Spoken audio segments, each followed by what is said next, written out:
యేసు అనుచరులు మినిస్ట్రీస్ ద్వారా ప్రసారమయ్యే కార్యక్రమం అవర్ ఆఫ్ హోప్. నిరీక్షణ సమయం కార్యక్రమానికి ప్రేమపూర్వకంగా ఆహ్వానం తెలియజేస్తున్నాం. పాస్టర్ జాన్ స్పర్జన్ గారి ఆత్మీయ పరిచర్య ఫలాలుగా మనం చూడవచ్చు. మన హృదయాలను సిద్ధపరుచుకొని నేటి నిరీక్షణ వర్తమానాన్ని విందాం. మన జీవితాల్లో ఏదైనా పని చేయాలని మనం ఆలోచించిన, పని చేస్తున్నామని ఎవరినైనా సహకరించమని, సహాయం చేయమని అడిగినా మన తోడు ఉండరు. ఆ పని నాశనం అవ్వాలని కోరుకునేవారు అనేకులు ఉంటారు.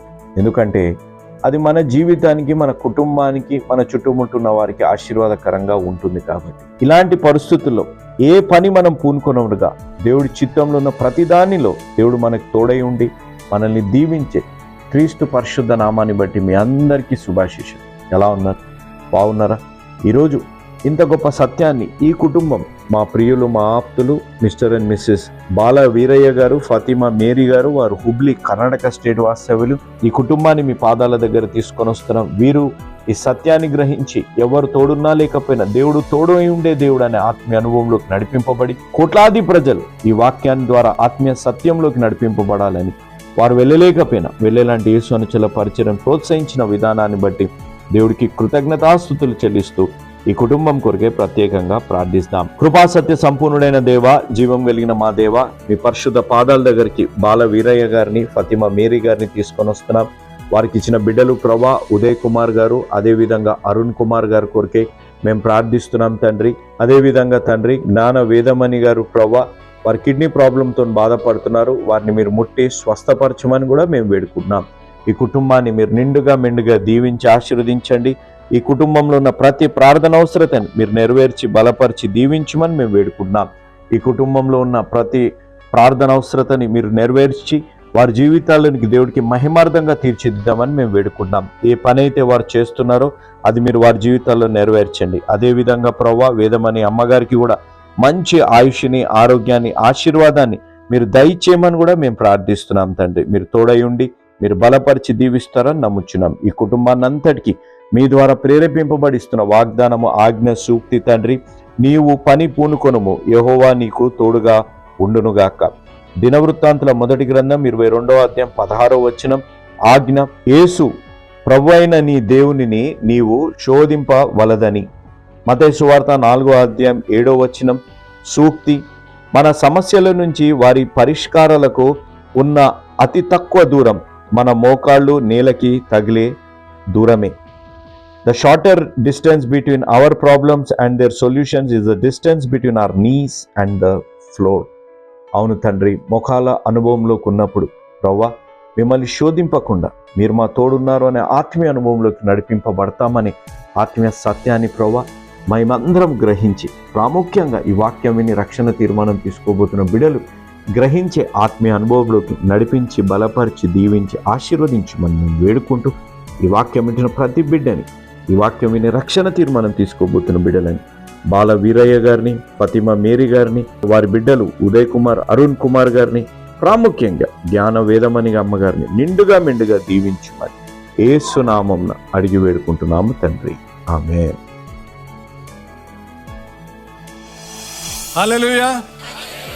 రైట్, ప్రార్థన చేసుకుందాం. ప్రభువా అడుగుదాం. ప్రభువా నీ వాక్యం ద్వారా నాతో మాట్లాడు నాయన. అంటే మన దేవుడు సేవించి ఆరాధించి పూజించే దేవుడు, మాట్లాడే దేవుడు.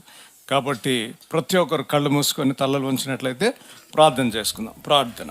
ప్రేమగల మా తండ్రి, మహాపరిశుద్ధ మా ప్రభువా, ఈ రీతిగా నాయన నీ కృపా సింహాసనముని ధైర్యంగా సమీపించే కృపను మీరు దయచేసినందుకు నీకు వందనాలు, స్తోత్రాలు. ఏం చెల్లించి మీరు నాన్ని తీర్చుకోగలము నాయన.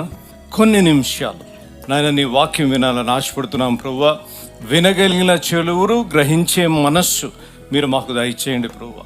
ప్రతి విధమైన డిస్ట్రాక్షన్ని మీరు తీసివేసి, పరిశుద్ధాత్మ దేవ, ఎవరితో మీరు మాట్లాడాలని ఆశపడ్డారో, ఎవరి జీవితంలో ఆశ దయచేయాలని ఆశపడ్డారో, ఎవరి జీవితాన్ని మార్చాలని ఆశపడ్డారో, ఎవరిని మీ వైపు మళ్ళా తిరిగి నాయన తిప్పాలని ఆశపడ్డారో, పరిశుద్ధాత్మ దేవ కార్యం జరిగించండి. నా మాటలు కాకుండా, నా తలంపులు, నా ఆలోచనలు కాకుండా అయ్యా నాయన నీ వాక్యము, నాయన the pure word of God చెప్పగలిగిన కృప మీరు దయచేయండి. ప్రతి బిడ్డను పేరు పేరున మీరు వారి పేర్లు నాకు తెలియకపోవచ్చు నాయన, నువ్వు వారి పేరు ఎరిగిన దేవుడు నాయన. నాయన ఈ విషయంలో అద్భుత కార్యము జరుగునుగాక అని ప్రార్థన చేస్తూ నీ కుమారుడు మా రక్షకుడు అయిన యేసు ప్రభు వారి అతి శ్రేష్టమైన నామంలో అడిగి వేడుకుంటున్నాను తండ్రి, ఆమేన్. అనేక సార్లు మీరు ఈ వాక్యాలు విని ఉంటారు, కానీ but I want to take you in a different direction. నేను పేరు పెట్టాను, దీనికి టైటిల్ పెట్టాను, ఆశకు. Hope has a name. ఆశకు పేరు ఉంది. ఈ సంవత్సరము ముగించబోతుండగా ప్రతి ఒక్కరూ అర్థం చేసుకోవలసిన పదం ఆశకు పేరు ఉంది. మీ జీవితంలో, మీ కుటుంబంలో, మీ వివాహంలో, మీ నిజ జీవితంలో మీరు ఎదుర్కొంటున్న తుఫానులకు ఆశకు పేరు ఉంది. గుండెలో బరువు చేత మీరు వచ్చి ఉంటారేమో, లేకపోతే క్వశ్చన్స్ చేత సతమతమవుతూ మీరు వచ్చారేమో. I want to tell you, there is a name for hope. ఆశకు పేరు ఉంది. మనము క్రైస్తవులుగా యేసు ప్రభువుని అనుసరించి, యేసు అనుచరులుగా, లేకపోతే యేసు ప్రభుని తెలుసుకొని వారంగా, లేకపోతే యేసు ప్రభుని తెలుసుకోవాలని ఆశపడుతున్న వారికి ఆశకు పేరు ఉంది. There is a name for hope. చూడండి, బైబిల్ ఉన్నవారు యెషయా గ్రంథము 7వ అధ్యాయము 14వ వచనం. కాబట్టి ప్రభువు తానే ఒక సూచన మీకు చూపును, ఆలకించుడి, కన్యక గర్భవతి అయి. జాగ్రత్త వినాలి. ఆలకించుడి, కన్యక గర్భవతి అయి కుమారుని కని అతనికి ఇమ్మానుయేలును పేరు పెట్టాను. ఇంకొక రెఫరెన్స్ మనం చూడవలసి వస్తే మత్తయి సువార్త 1వ అధ్యాయం 23వ వచనం. ఇదిగో కన్యక గర్భవతి కుమారుని కరును, ఆయనకు ఇమ్మానుయేలును పేరు పెట్టుదురు అని ప్రభు తన ప్రవక్త ద్వారా పలికిన మాట నెరవేరునట్లు ఇదంతయు జరిగెను. ఇమ్మానుయేలును పేరునకు చెప్పండి. భాషాంతరమున దేవుడు మనకు తోడని అర్థం. అది మీకు కొంతమందికి ఆల్రెడీ అర్థమైపోయి ఉంటుంది. ఆశకు, అది వండర్ఫుల్. ఆశకు పేరు ఉంది. ఆశకు పేరు ఉంది. ఆ పేరు ఏమో అనగా ఇమ్మానుయేలు. హల్లెలూయా. ఇమ్మానుయేలు అనగా భాషాంతరము దేవుని మనకు తోడేండు. మీరు గుర్తుపెట్టుకోవాలి, మీరు ఎదుర్కోబోయే తుఫానులో, మీరు ఎదుర్కోబోయే కష్ట నష్టాలు, ఇరుకులు, ఇబ్బందులు, కన్నీరులో మీరు గుర్తుపెట్టుకోవాల్సిన ఈ వర్తమానం ఈరోజు ఏంటి అనగా, దేర్ ఇస్ ఎ హోప్. నా ఆశ ఉంది. అందుకనే విలాప వాక్యంలో మీరు తర్వాత చూడండి, 3వ అధ్యాయంలో ఒక మాట ఉంటుంది, this I recall, that is the reason I hope. నేను ఒకసారి జ్ఞాపకము తెచ్చుకొనగా నాకు ఆశ పుట్టి ఉన్నది. You have come. ఒక ఆశతో మీరు సంఘానికి వచ్చారు. ఏంటి ఆ ఆశ అనగా, దేవుని వాక్యం తెలుసుకోవాలని. ఏంటి ఆ ఆశ అనగా, దేవునికి ఇంకా సన్నిహితంగా కావాలని. ఏంటి ఆశ అనగా, ప్రభువా నాకు ఈ సమస్య, లేకపోతే నాకు ఈ క్లిష్ట పరిస్థితి ఉంది ప్రభువా, I'm coming to your sanctuary. నీ సన్నిధిలోకి నేను వస్తున్నాను. I'm placing it at your feet. నీ పాదాల సన్నిధి దగ్గర పెట్టాలని ఆశపడుతున్నాను. లేకపోతే ప్రభువా నీ వాక్యము వినాలని ఆశపడుతున్నాను ప్రభువా. నాకున్న ఆశను నా తృప్తిపరచు ప్రభువా. ఎందుకు అనగా మన హృదయ వాంఛను తీర్చే దేవుడు. మన హృదయ వాంఛలు, he's a God who will fulfil the desires of our heart. మన హృదయ వాంఛలను తీర్చే దేవుడు. ఆశకు పేరు ఉంది. నెంబర్ 1, 3 సత్యాలు నేను మీకు ఇవ్వాలని ఆశపడుతున్నాను. రాసుకుంటున్న వారు రాసుకోవచ్చు. ఆశకు పేరు ఉంది. ఆ ఆశకు పేరు మనం పెట్టవలసి వస్తే, మొట్టమొదటిగా దేవుడు మనకు తోడై ఉన్నాడు. God is with us. God is with us. ఆయన మనతో ఉన్నాడు. మీరు అక్కడ అండర్లైన్ చేసుకోవాల్సిన మాట మనతో. ఎందుకంటే ఆ థాట్ ప్రాసెస్ మీరు మిస్ కాకూడదు. ఈ 3 పాయింట్స్లో I want to give you a little bit in depth study. ఆశకు అది ఆ పేరు ఏంటి? ఇమ్మానుయేలు. ఇమ్మానుయేలు అనగా దేవుడు మనకు తోడు. మీకు ఏది అర్థం కాకపోయినా ఆశకు ప్రభువా, క్రిస్మస్ మాసంలో నేను ఎంటర్ అవుతున్నాను ప్రభువా, ఐ హ్యావ్ హోప్. నాకు ఆశ ఉంది. ఆ ఆశకు ఒక పేరుంది. ఆ పేరు ఏంటి అనగా ఇమ్మానుయేలు. ఇమ్మానుయేలు అనగా దేవుడు మనకు తోడై ఉన్నాడు. God is with us. God is with us. అనేక సార్లు నా జీవితంలో నాతో ఎవరు లేరు, నాతో నడిచేవారు లేరు, నన్ను అర్థం చేసుకునేవారు లేరు, లేకపోతే నా హృదయ వేదనను అర్థం చేసుకునేవారు లేరు, నాతో నడిచేవారు ఎవరు లేరు అని ఒంటరి జీవితం జీవిస్తున్న వారిని నేను ఎరుగుదును. God is with us. నేను ఒక చిన్న ఉదాహరణ చెప్పాల్సి వస్తే, మరి మీరు ఆ పాత్ర వెళ్ళారో నాకు తెలియదు, కానీ what ever I experience, what ever I believe, I preach. మనము చిన్నగా ఉన్నప్పుడు పిల్లలు ఉన్న వారికి తెలుస్తుంది. నాకు 3 బిడ్డలు అనమాట. పిల్లలు పెరుగుతూ ఉండగా ఒక రూమ్లో వాళ్ళని పెట్టి మనం ఇంకో రూమ్లో వండుకున్నాం అని అనుకున్నప్పుడు సడన్గా కరెంటు పోతుంది. ఏం పోతుందమ్మా? కరెంట్ పోయిన తర్వాత పిల్లలు ఏం చేస్తారు? అబ్బా భలే కరెంట్ పోయిందని డాన్స్ చేస్తారు. ఇమీడియట్గా ఏం చేస్తారు? భయం. థ్యాంక్ యూ అమ్మ, తమ్ముళ్ళకి బాగా తెలుసు. భయం వేస్తూ ఉంటుంది అనమాట. భయం వేసిన వెంటనే ఏం చేస్తారు? Daddy daddy, mummy mummy please come అని వెంటనే, ఒరేయ్ నేను పాస్టర్ రా, జాన్ స్పర్జన్ రా, నేను అమెరికా నుంచి వచ్చాను, పండుకోరా అని అంటామా? ఏమంటాం? ఇమ్మీడియట్గా ఎంత నిద్రలో ఉన్నా, ఎంత చిరాగ్గా ఉన్నా, ఎంత ఇన్కన్వీనియన్స్గా ఉన్నా మనం ఏం చేస్తాం? లేచి వాళ్ళ దగ్గరికి వెళ్తాం. వెళ్ళిన తర్వాత గమనించండి జాగ్రత్తగా, వెళ్ళిన తర్వాత చేయబట్టుకుంటాం. చేయబట్టుకొని నాన్న ఇక్కడ ఉన్నాను రా అంటే వారు ఏం చేస్తాడు? నెమ్మదిగా మనం అక్కడ ఉండి పాట పాడేవారు పాట పాడతారు, కథ చెప్పేవారు కథ చెప్తారు, మామూలు కూర్చునేవారు కూర్చుంటారు, అలాగ జో కొడతా కూర్చుంటారు. కూర్చున్నది జాగ్రత్త ఉండాలి. కూర్చున్న తర్వాత కుమార్తె కుమారుడు బాబో పాప నెమ్మదిగా అలా పండుకుంటా సడన్గా వాళ్ళు ఏం చేస్తారంటే మన చేయి గట్టిగా నొక్కుతారు. ఎవరికన్నా ఎక్స్పీరియన్స్ అయిందో లేదో నాకు, అమ్మ థ్యాంక్ యూ తల్లి. అయితే నొక్కుతారు. అంటే ఏంటి? ఉన్నాడు వెళ్ళిపోయాడు అని, అంటే నొక్కుతారనమాట. అంటే ఉన్నాడు వెళ్ళిపోయాడని. అప్పుడు మనం వాళ్ళు ఏమంటారు? Daddy daddy. కొంచెం ఇప్పుడు జెన్జీ కిడ్స్ కదా, కొంతమంది ఏమంటారు అంటే డాడీ డాడీ నేను నిద్రపోయినవంటే నువ్వు వెళ్ళిపోతావా అని మళ్ళీ క్వశ్చన్ మనల్ని. అంటే మనం ఏం చెప్తాను? నాన్న లేదురా, నువ్వు నిద్రపోయినా సరే, చెప్పండి, నువ్వు నిద్రపోయినా సరే నేను ఇక్కడే ఉన్నాను, జాగ్రత్తగా ఉన్నాను. మనల్ని ఎందుకు పిలిచారు? భయం వేసి. ఎందుకు భయము? చీకటి ఉంది, కరెంటు పోయింది కాబట్టి, చీకటి ఉంది కాబట్టి. ఆ చీకటిలో జాగ్రత్తగా ఉండాలమ్మా. ఆ చీకటిలో మనం ఒక తండ్రిగా తల్లిగా మనం వెళ్ళి మన బిడ్డలతో కూర్చొని ఉంటే, మనం వెళ్ళిన వెంటనే ఏదో వెలుగొచ్చేస్తుంది రూమ్లోని కాదు. ఏమొస్తుంది? ఆ కుమార్తె కుమారుడికి ధైర్యం వస్తుంది. ఎందుకు? మనము అది థ్యాంక్ యూ అమ్మా, మనము ఆ బిడ్డతో ఉన్నాము కాబట్టి, చెయ్యి పట్టుకున్నాము కాబట్టి, మనము తల్లిగా తండ్రిగా తోడున్నాము. ఆ బిడ్డతో కుమార్తెతో కుమారుడితో మనం ఆ రూమ్లో ఉన్నాము కాబట్టి ఒక ధైర్యము. God is with us. నా జీవితంలో మనము గాఢాంధకారపు లోయల్లో, లేకపోతే కన్నీరు గుండా, కష్ట నష్టాల్లో, ఇరుకులు ఇబ్బందులు వెళ్తూ ఉంటే అప్పుడప్పుడు అనేక సార్లు ఆ కన్నీరు తొలగకపోవచ్చు, ఆ బాధ ఇమ్మీడియట్గా మనకు సొల్యూషన్ దొరకకపోవచ్చు. లేకపోతే మనం వెళ్తున్న ఆ సాగరంలో, ఆ దుఃఖ సాగరంలో, ఆ కష్ట సాగరం, గాఢాంధకారపు లోయల్లోంచి మనం బయటకు రాకపోవచ్చు. కానీ ఆ గాఢాంధకారపు లోయల్లో దేవుడు మనకు తోడై ఉన్నాడు. హల్లెలూయా. That is the same analogy. దేవుడు పట్టుకొని అనేక సార్లు నా జీవితంలో గాఢాంధకారపు లోయల్లో నా హృదయం బరువైనప్పుడు, ప్రభువా నాకు అర్థం కానప్పుడు, నేను కష్టగుండా వెళ్తున్నప్పుడు, ప్రభువా నా చెయ్యను విడిచిపెట్టేసావేమో అనుకుంటున్న సమయంలో God reminded me Spurgeon, I am with you, I'm holding your hand. ఆయన నీ చేయి పట్టుకొని నడిపించే దేవుడును నేను ఇమ్మానుయేలు, నీకు తోడై ఉండే దేవుడు. He's a God who will be with us, he's a God who will be with us. చూడండి, ఆయన సన్నిధిలో దృఢమైన భరోసా. మనం ఎవరు భరోసా ఇచ్చినా ఇవ్వకపోయినా దేవుడు ఇచ్చే భరోసా, ఆయన సన్నిధిలో దృఢమైన భరోసా. చూడండి, ద్వితీయోపదేశ కాండము, ద బుక్ ఆఫ్ డ్యూటానమీ, ద్వితీయోపదేశ కాండము 31వ అధ్యాయము 6వ వచనము. భయపడకుడి, వారిని చూచి దిగులు పడకుడి, నీతో కూడా వచ్చువాడు నీ దేవుడైన యెహోవాయే. ఆయన నిన్ను విడువడు.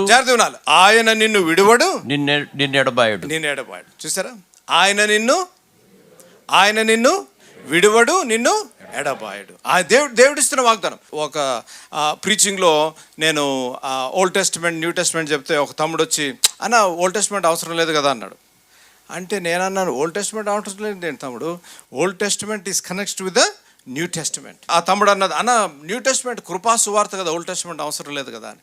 జాగ్రత్త మీరు వినండి. That's the reason. ఆ తమ్ముడు చెప్పినప్పటి నుంచి నేను ఎప్పుడు వాక్యం చెప్పినా old testament new testament connect చేస్తూ ఉంటాను. ఇక్కడ మనం చదివిన వాక్య భాగంలో ఏముంది? నేను నిన్ను విడువను, నేను నిన్ను ఎడబాయను. ఆయన విడిచే దేవుడు కాదు, ఆయన వెడనాడే దేవుడు కాదు. మనం ఇష్టం ఉన్నప్పుడు, ఫీలింగ్ ఉన్నప్పుడు, అనేక సార్లు మనము స్నేహితుడిగా, భార్యగా, భర్తగా, సంఘ సభ్యుడిగా మనం ఇష్టం ఉంటే మాట్లాడతాం, ఇష్టం లేకపోతే భార్య భర్తలు, తమ్ముళ్ళు చెల్లెలు. ఇటు చూడండి, ఇప్పుడు ఏదైనా పోట్లాట అయింది అనుకోండి ఇంట్లో, తమ్ముళ్ళు ఏం చేస్తారు? తమ్ముళ్ళు, నన్ను కూడా ఇంక్లూడ్ చేసుకుంటాం. మేము ఏం చేస్తాం? మగవాళ్ళం, మళ్ళీ తమ్ముళ్ళు చెల్లెళ్ళు ఎందుకు, మగవాళ్ళం మనం ఏం చేస్తాం? వివాహం అయిన వాళ్ళు అస్సలు సెపరేట్ అండి. అది అమ్మ మీరు కాదు, మేము చెప్పాలి. అస్సలు బిర్రుగా, అబ్బో అసలు ఏంటంటే మాట్లాడితే ముత్యాలు రాలిపోతాయి అన్నట్టు ఉంటుంది అనమాట. ఆ డ్రైవ్ ఎంత 10 నిమిషాల్లో వచ్చేది 2 గంటల్లాగా అనిపిస్తుంది కదా, అలాగుంటాయి. చెల్లెళ్ళు మీరు కూడా కొంతమంది ఇట్లా బయలుదేరి గుడికి వెళ్ళే ముందే సాధారణ కూడా దూరిపోతాడు. అదేంటో నాకు తెలియదు కాదు. ఏ టిఫిన్ దగ్గర, కాఫీ దగ్గర ఏదో అంటే గుడికి వచ్చేటప్పుడే వచ్చేస్తుంది. ఇంకా మొహం అంతా ఇలాగా ఏదో ఆనందం తాగేసినట్టు గుడికి వచ్చే ముందు ఇలాగ ఇప్పుడు స్పర్జన అన్న మెసేజ్ వినాలి, ఎందుకురా బాబు అని వస్తారని ఊసురోమంట కొంతమంది అలాగొస్తారన్నమాట. అలాగొస్తారు. ఎందుకు అమ్మా? ఎందుకు? మీకు ఆశ లేదు. ఎందుకు నేను దేవుని సన్నిధికి వెళ్తున్నాను? ఆశకు పేరు ఉంది. ఆ పేరు ఇమ్మానుయేలు. నన్ను విడిచిపెట్టే దేవుడు కాదు, నన్ను వెడనాడే దేవుడు కాదు. ఎవరు నన్ను ప్రేమించినా ప్రేమించకపోయినా యేసునాథుడు నా చెంత ఉండగా నాకు భయం ఎలా? నమ్ముతున్నారా? దేవుని వాక్యం వింటున్నారు. దేవుని ఇప్పుడు కిస్మిస్ వచ్చేస్తుంది. కిస్మిస్ అంటే నాకు గుర్తొచ్చింది. మా నాయనమ్మ, నాన్నగారు, తల్లి, మా నాయనమ్మ, మా తాతగారు చదువుకోలేదు. గూటాల పోలవరం దగ్గర చిన్న పల్లెటూరు. మొన్న వెళ్ళొచ్చాం గూటాల.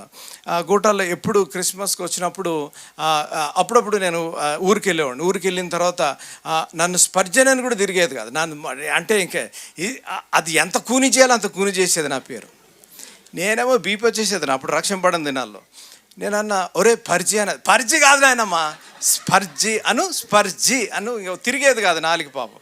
సరే అని వచ్చిన తర్వాత అరే వచ్చాయెవరా చెప్పు నాయనమ్మ అంటే, అరే కిస్మిస్కి వచ్చావు నాయన, చాలా మంచిది నాయనమ్మ. కిస్మిస్ కాదు, క్రిస్మస్.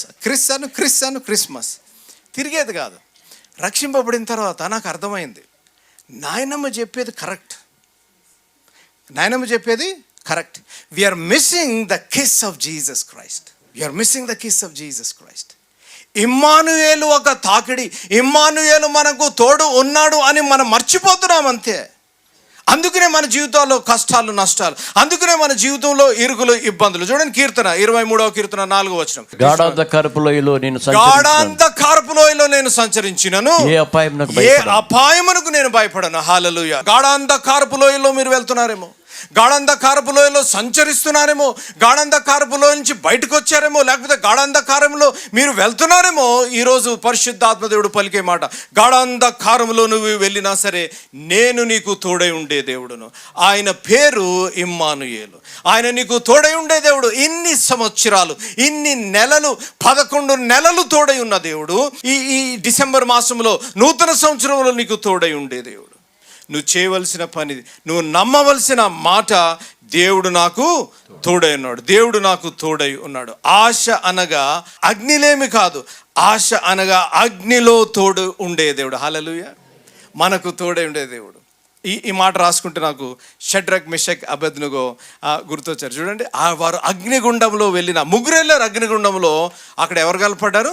4వ వ్యక్తి. అమ్మ, ఈరోజు నువ్వు ఏది అర్థం చేసుకోకపోయినా తమ్ముడు, చెల్లమ్మ, I want to tell you, God will be in your fiery situation. God will step in to your fiery situation. నువ్వు ఎదుర్కొంటున్న అగ్ని వంటి పరిస్థితుల్లో, నువ్వు ఎదుర్కొంటున్న గడాంధకారపు లోయల్లో, నువ్వు ఎదుర్కొంటున్న క్లిష్ట పరిస్థితుల్లో దేవుడు నీకు తోడై ఉంటాడు అనే సమయంలో నువ్వు నమ్మాలి. నెంబర్ 1. నెంబర్ 2 చూడండి. నెంబర్ 2 ఆశకు ఒక పేరు ఉంది. ఆ పేరు ఇమ్మానుయేలు. రైట్. రెండోది, ఆయన సహాయములో ఉన్న ఆశ. రెండవదిగా మనం చూడవలసి వస్తే ఆయన సహాయంలో ఉన్న ఆశ. ఆయన దేవుడు మనకు తోడై ఉన్నాడు. నెంబర్ 1. నెంబర్ 2, ఆయన మన కొరకు ఉన్నాడు. He is for us. Not only God is with us, number 1. Number 2, God is for us. కీర్తన 46వ కీర్తన 1వ వచనం. దేవుడు మనకు ఆశ్రయమును దుర్గమునై ఉన్నాడు. దేవుడు మనకు ఆశ్రయమును దుర్గమునై ఉన్నాడు. దేవుడు మనకు ఆశ్రయమును దుర్గమునై ఉన్నాడు. ఈ క్రిస్మస్ మాసంలో మనం ఎంటర్ అవుతుండగా, నాకు ఎవరు దుర్గము, నాకు సహాయం చేసేవారు ఎవరు, నాకు ఆశ్రయము ఎవరు అని మనం ఆలోచించినట్లయితే, ఈ వాక్యంలో నుంచి పరిశుద్ధాత్మ దేవుడు పలుకుతున్న మాట, దేవుడు నాకు ఆశ్రయమును దుర్గమునై ఉన్నాడు. ఇంకో వచనం చూపిస్తా చూడండి. యెషయా గ్రంథము 41వ అధ్యాయము 10వ వచనం. నీవు నా దాసుడు అనియు నేను నిన్ను ఉపేక్షింపక ఏర్పరచుకుంటున్నానియు నేను నీతో చెప్పి ఉన్నాను, నీకు తోడై ఉన్నాను. జాగ్రత్తగా ఉండాలి. నేను నీకు తోడై ఉన్నాను, భయపడకుము. నేను నీ దేవుడునై ఉన్నాను, దిగులు పడకుము. నేను నిన్ను బలపరుతును, నీకు సహాయము చేయువాడను నేనే. నేను నీకు సహాయము చేయువాడను నేనే. దేవుడు మనతో ఉన్నాడు. జాగ్రత్త ఉండాలి. నెంబర్ 1, మొట్టమొదటిగా చూసినట్లయితే ఆయన మనతో ఉండే దేవుడు.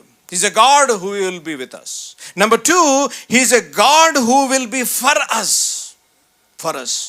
ఆయన మన కొరకు ఉన్న దేవుడు. ఆయన మన కొరకు ఉన్నది. ఇంకో వచనం చూపిస్తా చూడండి. ఆ కీర్తన, అయ్యగారు కీర్తన 121వ కీర్తన 2వ వచనం. యెహోవా వలననే నాకు సహాయం కలుగును, ఆయన భూమి ఆకాశములను సృజించినవాడు. ఎవరి దగ్గర నుంచి సహాయం రావాలి? యెహోవా. దేవుని వాక్యంలో ఉంది, మనుషులను ఆశ్రయించుట కంటే యెహోవాను ఆశ్రయించుట మేలు. హల్లెలూయా. God is with us. ఆశకు పేరు ఉంది, ఆ పేరు ఇమ్మానుయేలు. ఆ ఇమ్మానుయేలు దేవుడు మనకు తోడై ఉండే దేవుడు. హీఈస్ విత్ అస్, మనతో ఉండే దేవుడు, నిత్యము మనతో ఉండే దేవుడు.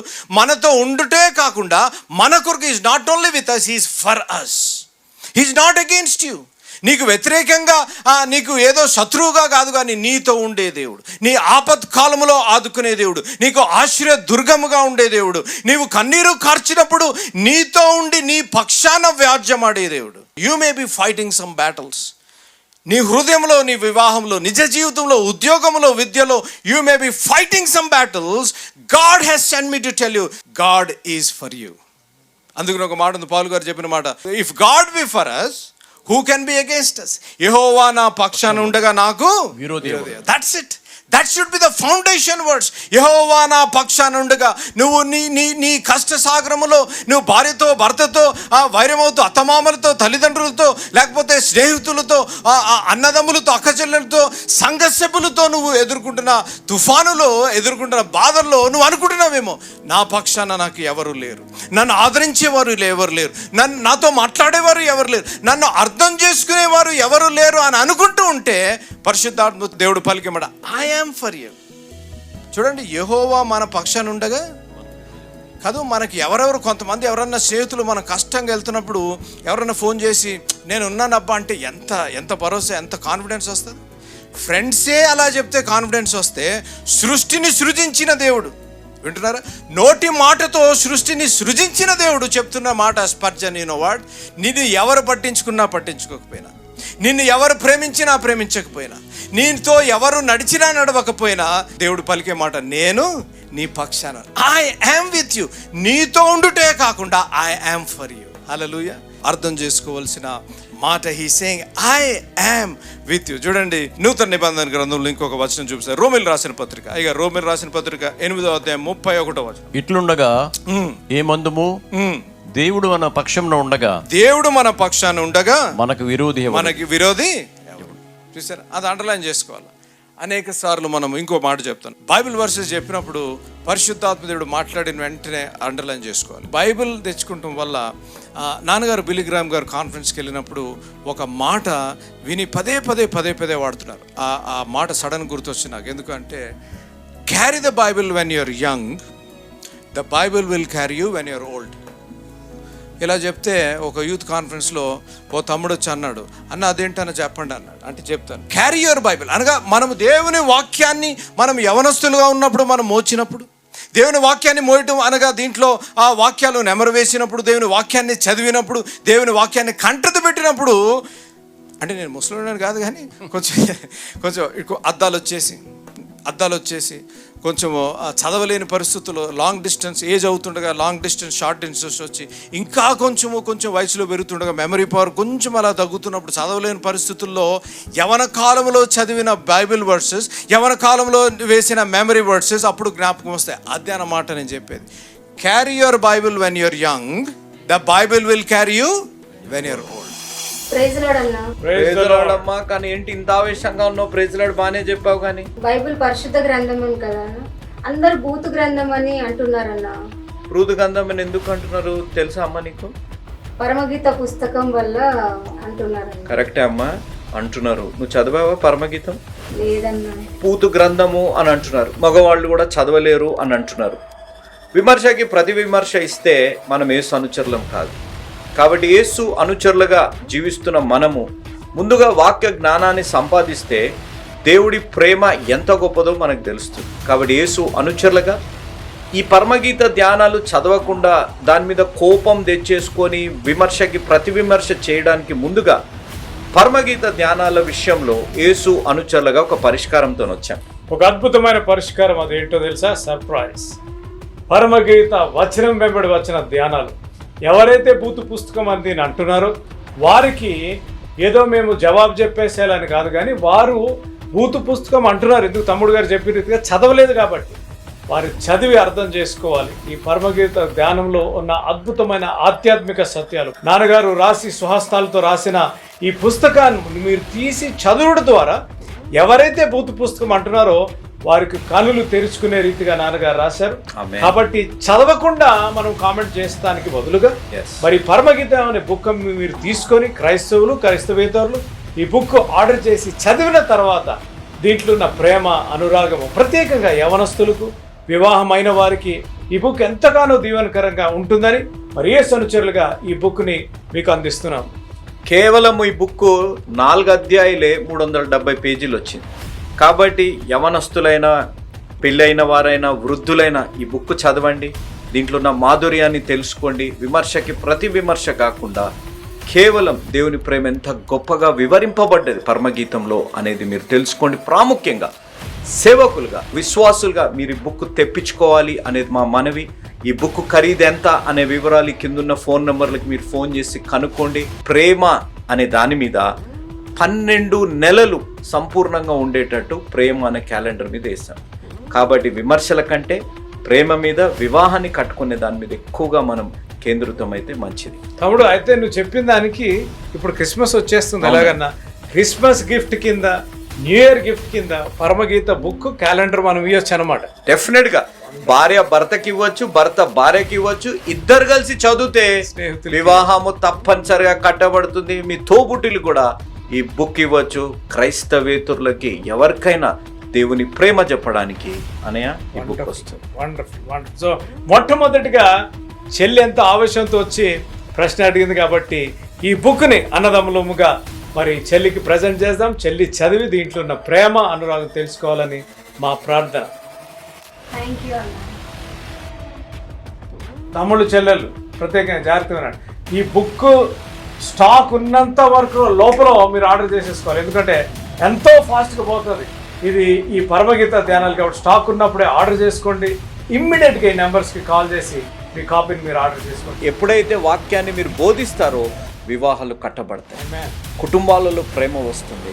క్రైస్తవేతరులకి మీరు జవాబిచ్చే ఆత్మీయ స్థితిలో ఉంటారు. కాబట్టి అన్నయ్య గారు చెప్పినట్టు స్టాక్ కాకమునిపే తెప్పించుకోండి. చెల్లెమా, నువ్వు కూడా మీ చుట్టాలకి వాళ్ళకి చెప్పండి. నువ్వు నీ భర్త ఇద్దరు కలిసి బుక్ చదవండి. దేవుడు మీ వివాహ జీవితాన్ని కట్టునుగాక, నీ కోపాన్ని తగ్గించునుగా. Praise the lord. ఈ సాయంకాల సమయంలో ప్రత్యేకంగా ఒక మనవి చేయాలని ఆశపడుతున్నాను. మరి టీవీ కార్యక్రమాలు ఎందుకు ప్రారంభించారు అనే విజన్ నాన్నగారి మాటల ద్వారా మనం విందాం. ఈ కార్యక్రమాన్ని నిర్వహించడానికి నేను ఎంతో ధైర్యం చేశాను అనే విషయాన్ని జ్ఞాపకం చేస్తున్నాను. డబ్బుండి కార్యక్రమాన్ని ప్రారంభించలేదు. నన్ను రక్షించి ఇంతవరకు పిలిచిన ప్రభు ఉన్నారు అని, తదుపరి విశ్వాసులైన మీరు ఉన్నారు అనే ధైర్యంతో ఈ కార్యక్రమాన్ని కొనసాగిస్తున్నాం.